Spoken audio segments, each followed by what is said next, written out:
Bonjour à tous, ici Lausanne, je suis Kerwin Maïzo. Bienvenue à l'analyse, une émission de maïzo.com. Oh, Totombe. Bonjour chers auditeurs, bon week-end. Merci beaucoup de votre fidélité à maïzo.com. Voici l'analyse, deuxième partie, édition du week-end. Aujourd'hui, nous sommes le 24 juin 2017. Les titres. Dans une déclaration, la Senco s'insurge vigoureusement contre les instigateurs de la crise politique au Congo. Les concerts de Fally Ipupa à Paris annulés, les réactions vont dans tous les sens. Et c'est notre page de divers qui va boucler cette deuxième partie de l'analyse du week-end. Bonjour Kerwin, depuis Lausanne. Bonjour à tous, merci d'être là pour nous écouter. C'est l'analyse du week-end du 24 juin 2017, 2000 parties depuis Lausanne en Suisse. Alors, Kerwin, Senko, alobi maloba moko oyo ezali penza na bokasi mingi contre batu oyo bango bamoni ke bazali bato baza na base ya crise politique eza na RD Congo. Rappelez biso eloko nini elobamaki na déclaration ya Senko et puis on analyse. Senko ezali conférence épiscopale nationale du Congo et se réunissaki basalaki comité na bango oyo basalaka généralement. Bon, des fois ils alaka annuel, des fois ils dépendaka na ba période. Et à l'issue à réunion wana basalaki une déclaration forte. Bon, malheureusement na Congo la déclaration forte et ça la makana yango, mais après résultat des alaka un peu mitigé. Alors, na déclaration na bango bazo senga peuple congolais a telema. Peuple congolais a bangate.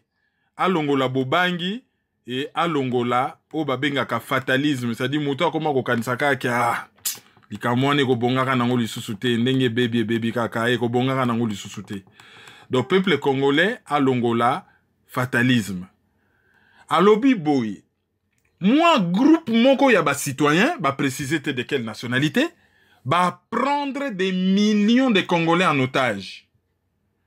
C'est-à-dire que pasi eleki, minyoko eleki, mboka e bebi na niveau moko ya mukete, et Senko a sengi sikoyo population à prendre destin na ye en main. Alors, oh bango ba lobby eza malamu. Ya mabeta. Bazui courage na bango, bango au moins bazoloba. Mais sikoyo problème ezali, bango bazali na circuit moko ya makasi, ezali circuit oyo ya église.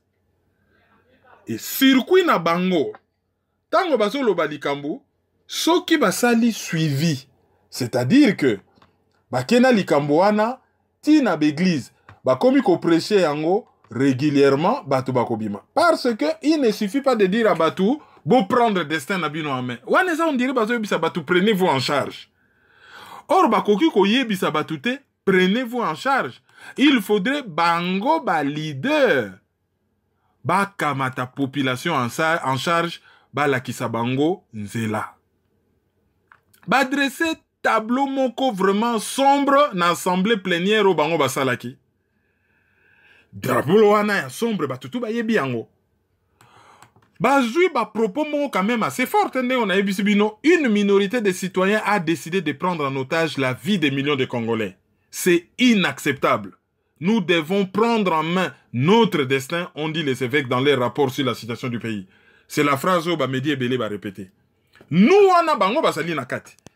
Mais babo sanate ke kozala na kati y a une différence entre la population na l'élite. La population ne se prend pas en charge à sa possibilité wanati. C'est l'élite qui prend la population en charge en termes de leadership. C'est l'élite. Oh Alexaka, population c'est là. Voilà ndengenini, biso élite, nous faisons partie du peuple. Nous sommes avec le peuple. Tozali logo la mwinda. Tozali bato bazo la kisanzela. Tozali carburant, tozali moteur, tozali ba pneu, tozali bateau bazo tindika. Eli kasalaka liboso azo la kisanzela ou asalaka na sima zo tindika. L'élite a yebisaka batu teke, botika kobanga. Ouais, ça c'est bien. Waneza ko exhorter batu. Prenez-vous en charge. Prenez-vous en main. Non. C'est à l'élite nde yako prendre makambo en main et batindi population, préparer population, batindi population de telle sorte que action oyo kozala mener ezala efficace. Alors, au église catholique à lobby, c'est bien, il faut voix s'élever, mais suite à likambo, nde tokota la résultat concrètement nini oyo yango ekopesa. Alors, ezali pe plan B na bango te po toyebi que église catholique pe bakoma quand même très influent sur le plan politique, bazali pe na moi plan B na bango, au na boye pas réveiller dossier Christian Malanga oyo eza déjà réveillé, oyo poussani makasi mena ndenge mokete et toyebi que milieu moko proche na église catholique d'ailleurs milieu oyo vraiment église catholique na Vatican bazali derrière ces dossiers et ils ne s'en cachent même pas.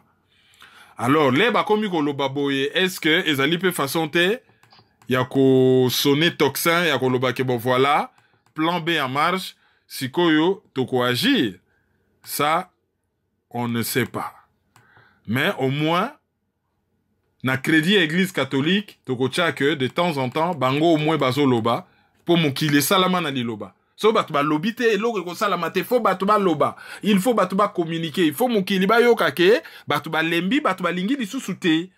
Et au église catholique à lobby, c'est un acte à féliciter, mais esuka wana te eken encore un peu plus loin. Mais batu mususu ba oloba ke est-ce que eza ba déclaration moko te pona ba essayer ba ko se dédouaner na makambo yo eleka ki na les 19 fo ba ya ko servir comme un groupe à bateau bakangi population otage ba pesa bango glissement oyo et comme même ba vraiment na misère moko sans nom. Bon, et quand ça la paix façon qu'on se dédouaner parce que ce que tali likambo ya dialogue ya Senko, bazali ba responsable ya glissement. Hein? Baza ba responsable ya glissement. Banda le 19 décembre, ti le 19 juin, ça fait combien? Ça fait 7 mois. 7 mois que participer à glissement au Kabila. Tu as vu ça ka tout au lobby, feuille de route ya Tshisekedi de changer loko moko te, to za wapi. Tu as vu ça ki bango ke rassemblement za fokop, to za wapi. Dialogue ezali solution te na mboka wana basala dialogue. Solution ezate. Bakene ko sala dialogue na Genval, bakene ko sala soki conclave à Genval et ki ko suka na dialogue na Kinshasa to sa wapi. Ah, il faut pas repartir Kabila par des moyens pacifiques to sa wapi. Moïse Katumbi alobaki yango. Alobi Senko aidaki apesaki Kabila glissement. Comment ko c'est la Senko ça la kana arbitre. Mais le fait que ça la arbitre pour participer na match. Il y a 2 équipes et l'arbitre au milieu. Commissaire au match, Bangonyon se basali impliqué na Oye Salamaki. Alors, il faut pas luka moyen moko ba se rattraper parce que mutu nyonso azo kufa lelo na ba dégâts nyonso église catholique azo subir parce qu'une certaine élite il y a église catholique andimaki ko kende ko participer na dialogue moko anti-Congo. Et dialogue wane memi biso place memi biso. Ayango nazo loba bako juger bango sur pièce. Bako juger bango ka ateke. Les propos c'est bien. Mais il faut pas kende moi musika pona ko rattraper catastrophe ou yeso continuer rouleau compresseur yeso continuer ko tourner parce que basala ki na possibilité ya ko tia kal rouleau compresseur et continuer ko balukate ba tia ki kal wana te basali la ki angote basali rouleau compresseur confiance yango yeso continuer ko écraser tout sur son passage. Donc église catholique attention ka meki ko se dédouaner, le mal il est déjà fait hein. Mais tout ça qui est par pur pragmatisme. Est-ce que c'est juste pur pragmatisme ou bien il y avait des intérêts au yo y éviter pas seulement les intérêts comme Senko entité mais personne n'a composé Senko qui n'a pas intérêt. Problème est que personne n'a composé Senko qui n'a intérêt. Na lobaka ke ezana ba responsable ya Senko bazaki na dialogue bakuta na Moïse Katumbi na restaurant Villa Fontaine na Bruxelles.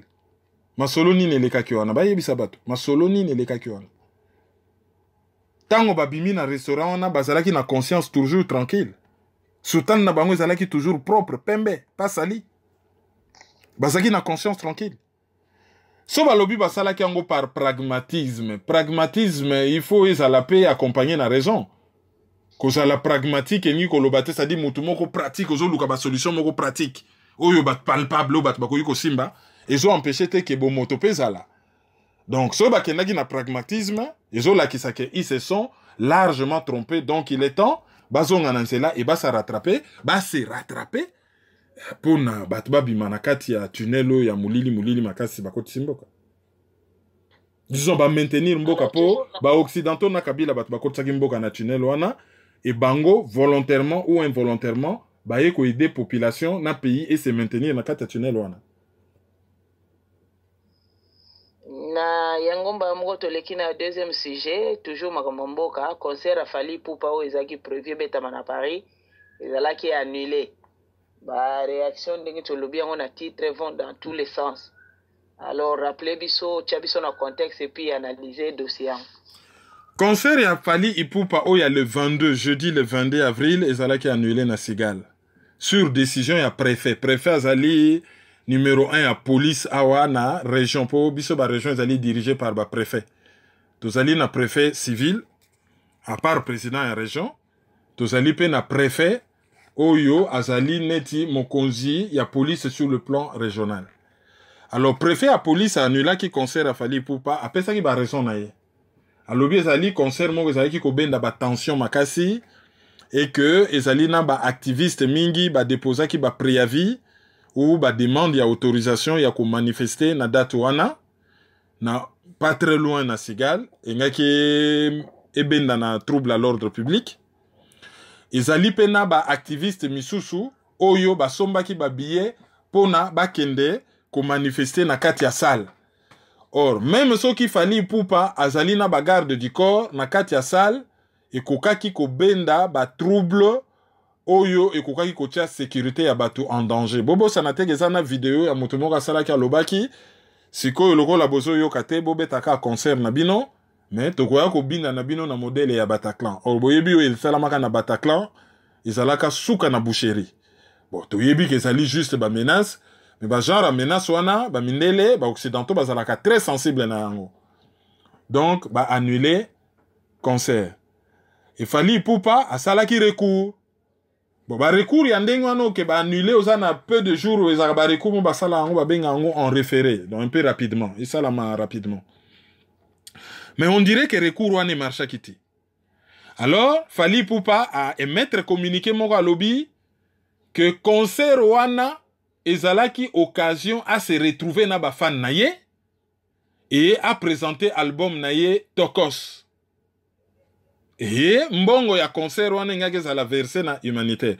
To sotali communiqué à Fally, humanitaire communiqué ko ya en 3e ou en 4e position. Première position, ezalaki occasion à se pelisa ba fan na ye. Ezalaki occasion à défendre musique congolaise. Ezalaki occasion à présenter album na ye Tokoso asalina ba featuring ebele. Asali featuring na ba Ki Black, asalaki déjà single moto monaki na Booba, ainsi de suite. Donc a présenté album na. L'humanitaire ça vient juste après. Et azo regretté na décision oyo préfet azui et ayebi si batuba za la connecter. Donc makambo malamu ezoya. Autrement dit, batuba za la connecter, je ne pense pas ndenge na comprena ki communiquer wana ako se limiter wana te. Ako luka na cadre ya stratégie à harcèlement a organisé concert mususu les côtés les plus pétés. Lokola na Paris simbité ako luka tia mususu na Bruxelles, soki simbité ako luka peut-être na Suisse, soki te na Canada, pour lobi na batu ke isilité baza la connecter, donc ako yebisa bango makambo bien zoya. Bon album asa lobaki déjà wana to yebi album zoya. Makambo bien zoya ezani. Azo yebisa ba fan na ye. Oh, bazaki na besoin un concert. Na batunyo so bazo défendre le concert. Donc, on peut, sans crainte d'être démenti, que makamba bien, oh, yazo promettre ezalite kakwa ko kabambongo na balabala. Ou à foutre la mututu tike, mututu qui na Kinshasa. Donc, on suppose peut-être que makambongo bien zoya ezali concert. Alors, annulation, on est bendi ba débat. D'un côté, ba combattant, ba sepeli que concert ezalaki annulé. Et toujours remercier pasteur Soni Chabani, Oyo azali membre ya CRC na Londres, Congolese Resistance Council na Londres, Oyo a rappelaki biso histoire ya ba interdiction ya ba musique. Ndenge bandaki na muto aliboso penza Oyo asala histoire wana Oyo atika biso po ndeko wana sakufa na kombo ya Robert Mbenga. Il a rappelé histoire wana tout. Ezali histoire oyo toyebi et ezali histoire oyo tobosana kate parce que na banalise ebele na rappela bino na lobby à l'époque ba projeta même na cinéma ba nzembo ba expliquer ba raison tout pourquoi ba interdisaka ba musique et ba impact nango na niveau ya diaspora et comment palpable kala wana diaspora bato ebele bazala kaka musique théâtre concert lelo bato bakoma ko beta pe masolo ya politique. C'est entre autres cet élément de diversion les relongwe bato bakomi ko luka koyeba loko la diversion zali lisusu te ba se focus sur nini. Kala ba na biso na France bazala kaka sur Skyblog hein? Koyoka Skyrock koyoka rap baza sur Skyblog. Lelo bana na biso bakoma koyoka masolo politique hein? Bakoma kokota na maizo.com bakoma koyoka Fabien Kouswanika parce que quelque part conscience politique et botame pa na bango et à travers interdiction ba concert message oh ya lobbying ya ba congolais ezoleka parce que tous ces débats qui a tout autour ezo attiré attention et message ba combattants ezoleka. Qui pouvait imaginer que na Congo oyo awa na diaspora mutakoki ko sala émission audio sans son na lobby bien sans son pardon sans image et rien que na YouTube tozo tangate ya ba radio ba décodeur rien que na YouTube 15 000 personnes ba fanda boy bazolanda ngote parce qu'ils aiment ma voix bazolanda ngote parce qu'ils m'aiment bazolanda yango avant tout parce qu'ils aiment le Congo, parce qu'ils sont intéressés par le Congo, parce qu'ils sont intéressés par ce qui se dit à propos du Congo. C'est ça. Kala batu ezala kalanda na makamna ya ba match abeta masolo na ba muziki werason aliaki nini jibe alataki nini nani aboti nani akabwani na nani sapata nani ezo coûter combien voiture à nani ezo coûter combien c'est ce qui intéressait les gens. Pièce nini na sikebimi sa ya lobi nini aliaki nini abaluka ki wapi akosola ndenge nini. Mais biso à travers déjà conscience prise ya conscience oyo to participer nango que batu ba prendre conscience to ye ko décrypter ko analyser actualité politique et batu ba adhérer entre autres parce que balingi mboka mais parce que ba sujet de diversion et commis mis à la marge petit à petit hein ba marginalisé ba tsango mo mopanzi ba sujet à diversion entre autres ba concert ba lobby musique te mais ba concert. Et na expliqué qui n'analyse elekaki interdiction ba concert wana philosophie ni nezaki kolanda. Et ça là qui ba sanction d'abord contre ba leader d'opinion, ba politique, ba musicien, ba pasteur, na ba comédien. Alors d'un autre côté, ezana batu oyo curieusement lobby awa bazalaki pour interdiction en musique.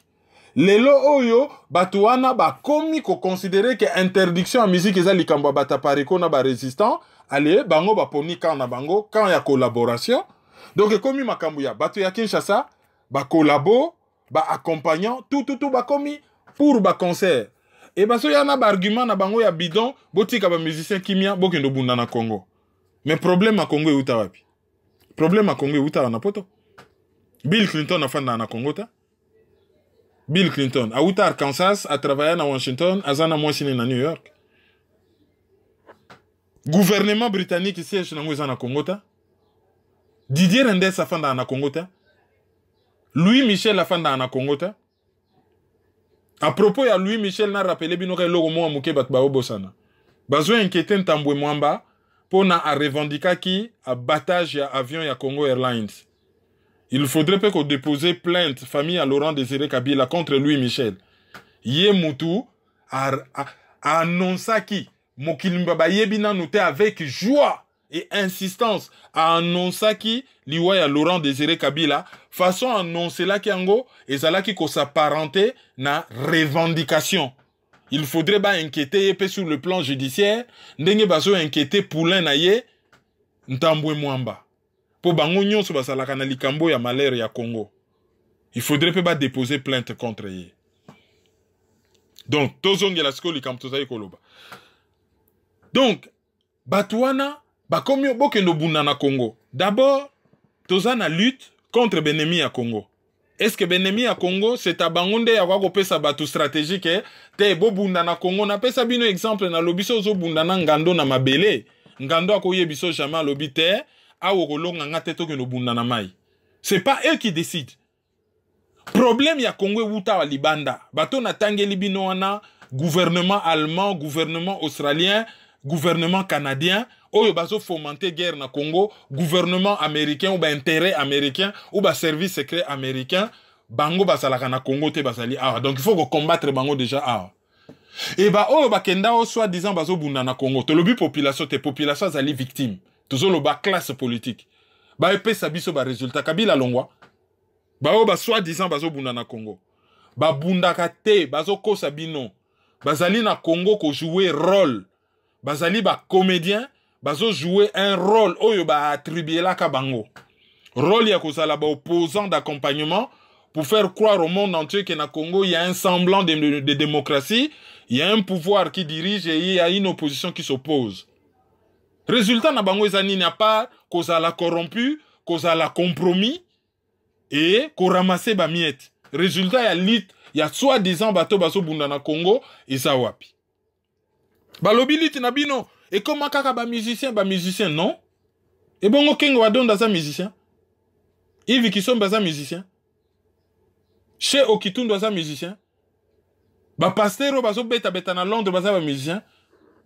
Na Bruxelles baza ba musicien. Ba comédien ba kokakoyal sou na potote baza ba musicien. Ah, batouana bayaka abosala ke logote. Ah, mais Congo ça ya biso tout. Banani il faut basala na place ya bato. Bato baso lobakaka ke baye. Kimbuta yeyo taza kuna na Canada, taza kuna na réunion ya association ya ba maire francophone ya monde. Yem tazala soki président, soki vice-président. Aza kuna na Canada. Batouana baso seyani soki mbuta longwa batuni ba combattant balobi kimbuta zala na Canada et bongo bango salité oyo Kinshasa koma na yango. Etali bango te. Bango basana ba famille na kinte. Soki bazo finga capital na biso ezali miroir ya mboka na biso ezali sale. Bango ejenaka bango te. Kaka kotinda bato. Ah, Paul Kagame ayaka abosalaka nini? Tango ayaka na Londres babambaka yemaki batouana basalaka wapi? Batouana basalaka wapi? Oui, l'affaire ya Paul Kagame c'était un raté et tout le monde est coupable, y compris la Pareco. Mais bato bani ba loba mingi, bango ba congolais te, bango ba bimaki te pona nini?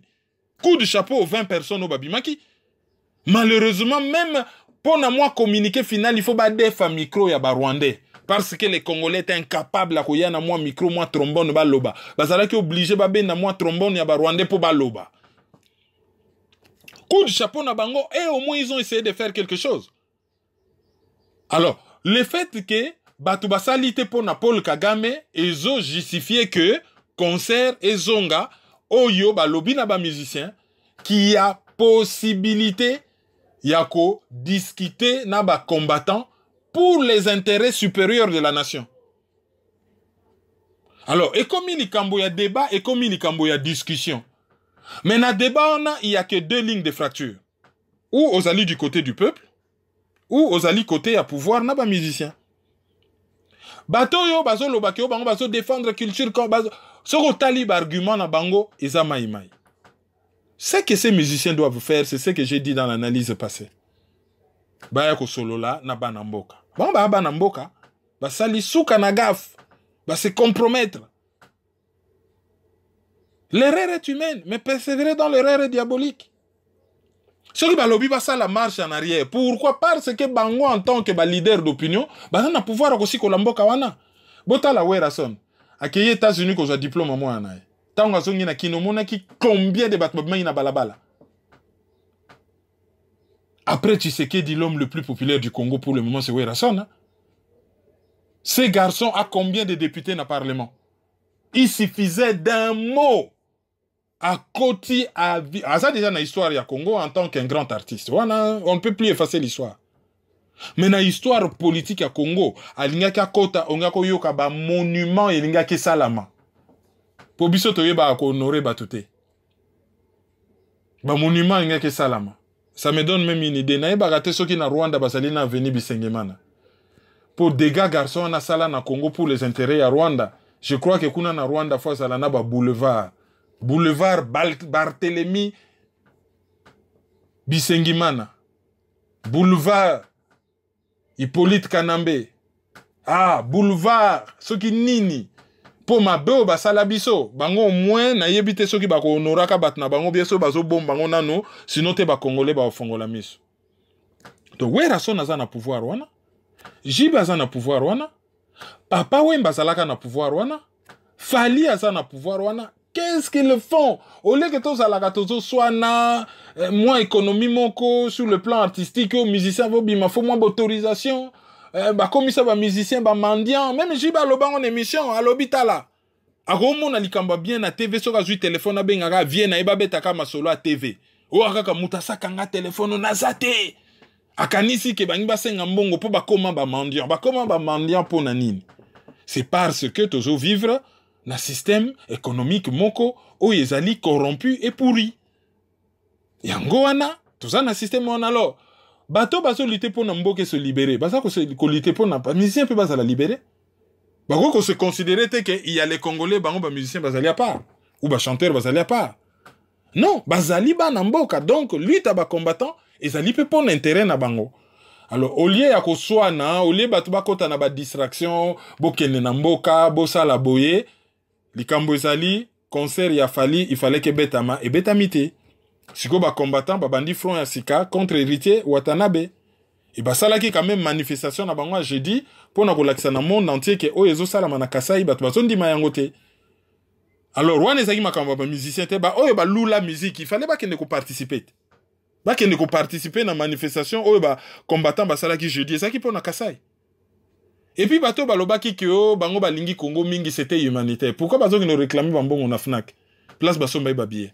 Ba kabela Fali mbongo wana a verser on a cadre humanitaire. Et oza mukuse. Donc voilà, au lieu de beta masolo à Kasai, beta masolo à jeune fille à 4 ans ba violé, docteur Mukwege soigné jeune fille à 4 ans. Il faudrait na ba Facebook ba tutu, ba tchelongi na ye, ba telema ba manifester, ba protester. Na oui même bande ko à Belgique, ba imba sa la marche à pied banda Liège tu Bruxelles. C'est à féliciter. Non, batu basa kunate, batu basali a comme ma batu, na ba makelele a musicien salibo. Bezo monate ke wana pe comme sujet à distraction bache yango wana pona ko divertir, pona ko distraire batu, pona ko divertir batu, ko longola batu, au lieu que batu basala focus na ba objectif na bango bazo landa mo ba sujet wana. Fali ipupa pardon. À ça la attention à quoi ko koma l'homme par qui le malheur est arrivé, hein? Donc il faut à ça là vraiment que ba à quoi vous jouez jeu à pouvoir pamba.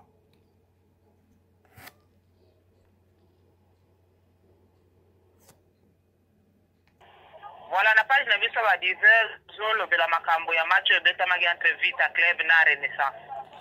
Oui, match Betamagi na stade des martyrs entre Vita Club na Renaissance. Renaissance c'est allé équipe où il y a Pasteur Mukuna, où il y a Botama na scission, bango moko ba créa. Il y a Daring Club Motema Pembe parce qu'il fallait qu'on paie ça. Bah orchestre nyonso na PPRD. Après, bah pesi pe équipe ya football Mazembe, bah pesi Katumbi, Sangaba Lende, bah pesi Ngoi Kasanji, Imana, bah pesi Ngobila, bah Kaboli yango Renaissance, bah pesi Mukuna, Vita, bah pesi Tango Fort, bah nyonso, bah ta PPRD, bah politiser sport. Alors l'équipe on ezako beta lobina Vita, suite kaka ya moi ndenge zalaka o bo contester bio bo saliboye et souki na bagarre généralisée. Alors bat bazali capable ya ko dépenser énergie na bango na makambo o etali sport. batu bazali capable ya kobima plusieurs dizaines de milliers ba paralyser mboka pona koyamba Werason. Mais bazali capable te ya kotelema pona destin na bango. Pourquoi? Mais parce que l'élite politique a échoué. Ceux qui ba politiciens bazali ko bosser pona mboka, pas pour leur poste.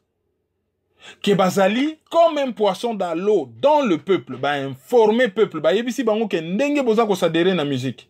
Musique ko zala, sport ko zala. Mais lobby boko vivre heureux, boko trouver musala, boko vivre bien, mboke ko se développer, bako respecter bino, boko tanga, boko se soigner, boko voyager, boko kende ba vacances. Nde bato basi basadera. Classe politique ba mituna, pourquoi la mayonnaise ne prend pas? Pourquoi cet échec? Parce que population a timbeli que entre la classe politique et bango b'intéresse à mon côté. D'un côté, nous avons une population paupérisée, humiliée à genoux. De l'autre côté, nous avons une classe politique pourrie, corrompue, toxique. Yamane zo souhaité. Botala, Werason États-Unis, ba répandre bruit. Ah, ba musicien ba kimie. Ah, ya lingaka bo makimbuta. Yamana kimi aux États-Unis. Ba salié victime. Pour aller à koya batba kinduta la kimio a kimité à les stratégies à communication. Batu ba tomber na kacha panneau. A tomber penza na kati ya pano et aye na ye kozonga afandi wana. Donc il faudrait sikoyo batu priorité ezala. Tout ça dans un pays en guerre. Tokoki ko vivre te que na Kinshasa batu bazo mela, bazo langwa, bazo bina, bazo sala ba feti na bango, bazo sala ba makelele na bango, tandis que juste à quelques kilomètres de là bazo massacrer. Ça n'a pas de sens. Il faudrait ba mon attitude na ba programme ya télé, na ba programme ya radio, ba mon attitude ya batu bazana mawa. Toyoka ki ke baboma ki soki 50 policiers na kin. Président lobarien. Soki zala ki policier moko na France bango mona président yé na cour ya préfecture de police ya cité aye ko décorer allez ba ko kundaya avec honneur. Chez biso il y a même pas de deuil national. Il dit rien. Toyoka ko batu soki ya kamuinansa pundenge ba prétenda kia babomi 50 militaires. Et loko moko te toyoka ba loba eleka nango kaka boy.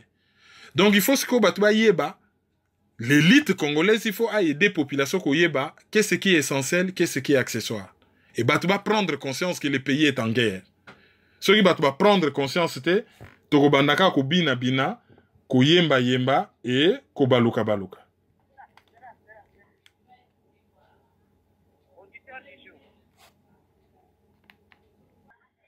Auditeur du jour. Auditeur du jour nabiso ya lelo ezali Jean Boba. Jean Boba Oyo azali ko fêter anniversaire na ye lelo. Jean Boba ye azali na Bruxelles, Royaume de Belgique. Et auditeur du jour nabiso ya mi balé ya lelo ezali Ornella Chiswaka ye azali na Londres, Grande-Bretagne. Après auditeur du jour, nangai juste na recommander les bino quelques émissions. Bokende na GI Bakolo State. Bolanda émission Oyo, Gary Iwele, Asalakina, ancien responsable, disons, Azali, une des enquêtrices, il y a Human Rights Watch, Ida Sawyer, pardon, Oyazagi na Kinshasa, a révélé Makambo Ebele sur État et droit de l'homme na Congo et sur Charnier Yamaluku. Donc, Bokende na GI Bakolo State, Bolanda interview, Gary Iwele na Ida Sawyer. Ensuite, na ko recommander les bino, ou na ko féliciter bino. Na cadre ya lobbying, ya ko comme un peu puissant na ba pays ou batu bazo vivre. Ezalina Thomas Perielo, azala qui envoyé spécial ya président Obama na région à Grand Lac. Après ça qui candidature pour na koma gouverneur ya Virginie. État ya Virginie na États-Unis. Même ce cas soit quitté. Le fait que ba Congolais belé ba se mobilisaki balakisaki na misu ya ba protagoniste nyonso ya dossier wana ke bazali une communauté oyo ezo pesé sur le plan électoral. D'ailleurs ba message ya soutien par exemple oyo ya Gary Iwele batu ba mona kango ba tchakango na page ya campagne ya Thomas Perielo et même ba adversaire na ye ba mona ki penda que oui cette fois-ci ba congolais ba se mobiliser mais massivement pour na ko soutenir Mutu. Ezali ba élection moko locale aux États-Unis mais enjeu moko international zaki na kati communauté à batumoko basa na nationalité bazo soutenir mutumoko a yebi dossier wana de telle sorte que a usé na influence na na Sénat parce que boyebi que quand même chaque état est un sénateur et que ba gouverneur wana bazali quand même na mot à dire na bango par rapport na ba dossier oyo etaleli Congo. Donc essayer yo bango basala ki wana ya ko soutenir gouverneur ya Virginie Thomas Perriello, disons candidat gouverneur, même s'il n'a pas été élu, ezalaki très important et bon sala yango na ba pays tout ba sentir que bokoki ko soutenir bango bazala élu, tout comme bokoki ko sanctionner bango soki action politique na bango ezo kende na sens ya ba intérêt supérieur ya ba congolais. Sur ce na ko rappeler bino juste lelo pona batu ya Lausanne ba yeba que action solidarité Kasai ezo salama de 14h à minuit na centre socio-culturel ya la Bourdonnette yango ezali na route de Chavannes 201 CP4 1000 Lausanne. Donc ezo banana 14h boya ebele.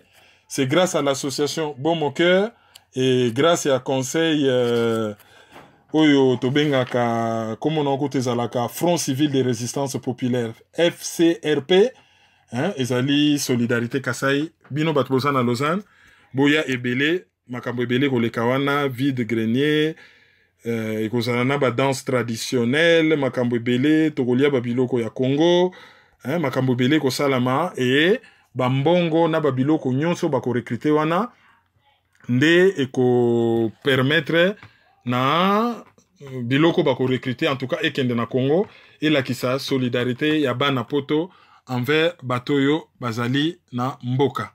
Nazo recommander le bino émission auto salaki na professeur Jean-Fidèle Mfwamba oyo azali ko proposer ba solution na ye na crise congolaise. Alors bato ba mesana solution bozo proposer nini mutu yewana a proposé bokende kuna bokende kotala eloko nini ba proposer et qu'est-ce que vous en dites bokende kuna na ko recommander le bino émission na en tout cas bokende kotala yango crise en RDC professeur Jean-Fidèle Mfwamba propose sa solution. Le 30 conférence il y a docteur Mopapa hôtel Marignan métro Franklin Roosevelt Champs-Élysées. Le même le 30 à partir de 17h conférence Noël Chani, donc azali docteur en économie, hôtel intercontinental Marceau, c'est à partir de 17h. Le premier, docteur Noël Chani donc docteur en économie, ou yé et Gozalapé na Genève, na Suisse. Et puis, Bobo Sanate, tout à l'heure là, na Ottawa, Jean-Luc Kenge azali na conférence, na hôtel Delta, bolanda analyse ya liboso, na pesibino ba coordonné nyonso ya conférence wana. Donc bolanda yango c'est très important. Bokoki kolanda biso na ccdp-rdc.com, bokoki kolanda biso na maizo.com, bokoki kolanda biso na africa243.com, bokoki kolanda biso na hot243.com, bokoki kolanda biso na lisopolele, bokoki kolanda biso na décodeur CP la TV et na betelaki bino lisolo moko yo balobi ke entre G7 na IDP ça ne va plus ezali na kati ya presse. Je voulais dire presselibre.net et titre et article ezali guerre froide entre les G7 et l'UDPS.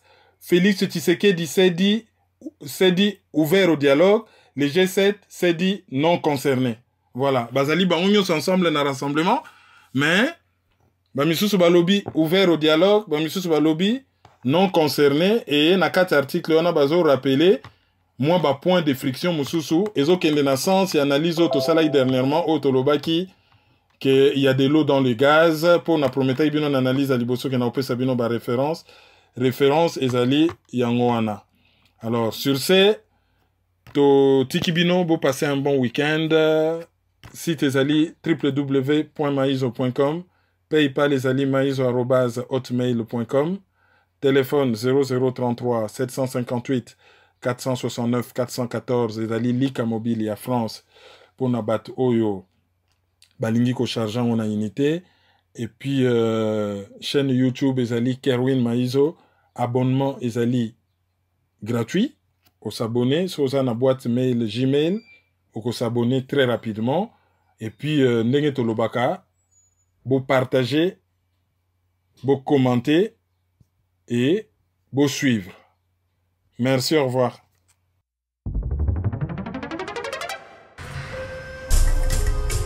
Yo, petit à petit, Kerwin implique Banakin. Fouta ici, fouta par là, fouta autant. Dans les mines qu'on foutait là. Peuple congolais. Yo, qui n'a le tozaba colocataire? Où est Zali colocataire? Qui n'a le tozaba colocataire? Où est Zali colocataire? Qui n'a le loto comme colocataire? Où est Zali colocataire? Qui n'a le tozaba colocataire? Où est Zali colocataire? Donc c'est soutenir.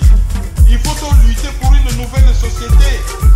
Mais pour la lutter, il faut que ça ait arme, il y a vérité, il y a justice. Totika lokuta, totika hypocrisie. Mboka ezoki na pasi, mboka ezoki na sans position, ba génération na biso ezokufa, ezoki na okufa sans position, sans solution. Mais nous vivons dans les pays un temps de confusion, d'obscurité, de désespoir. Mais nous savons qu'au plus profond de la nuit, l'aurore pointe déjà à l'horizon. Analyse sur la liste. Bienvenue dans la nuit.